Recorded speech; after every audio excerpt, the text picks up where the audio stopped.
Have you worked with Eddie Kramer? Never. I always wanted to. Yeah. Every time I meet up with him, we're always talking like, why aren't we not doing something together, you know? So, but you have. Yeah. I did the Alcatraz record with him. Oh, great. Incredible. That's right. Yeah. Yeah. I was kind of a punk back then, you know, and wanted to control a lot of things. Still. But, and still. Still a punk. Still a punk. But it was great working with him because he's very earthy.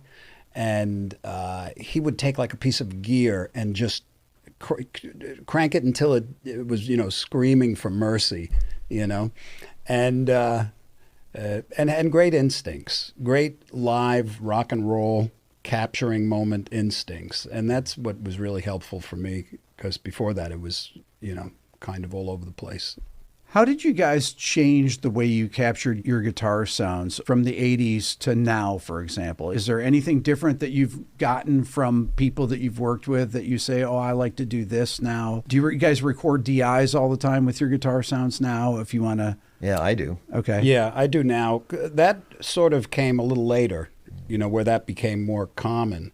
But the miking technique that I use, I learned from Eddie Kramer. Okay. And it's 3 mics. It's usually a 57, 421, and like a Beyer 150. Okay.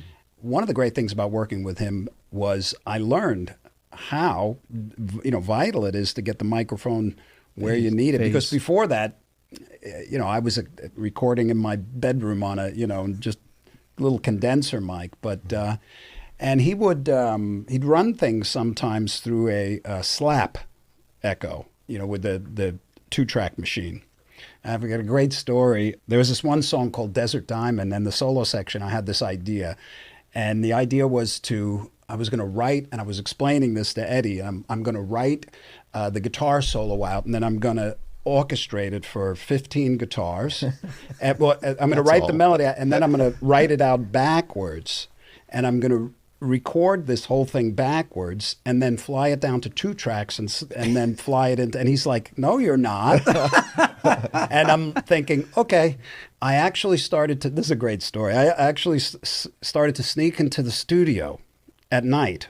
Like I'd get there at like 2 a.m. when nobody was around, and I started to record this, and it took me like 4 days, and I got all these total beautiful orchestra of guitars in reverse, and I fly it into this 2-track, and the next night I was going to sneak in and fly it into the master.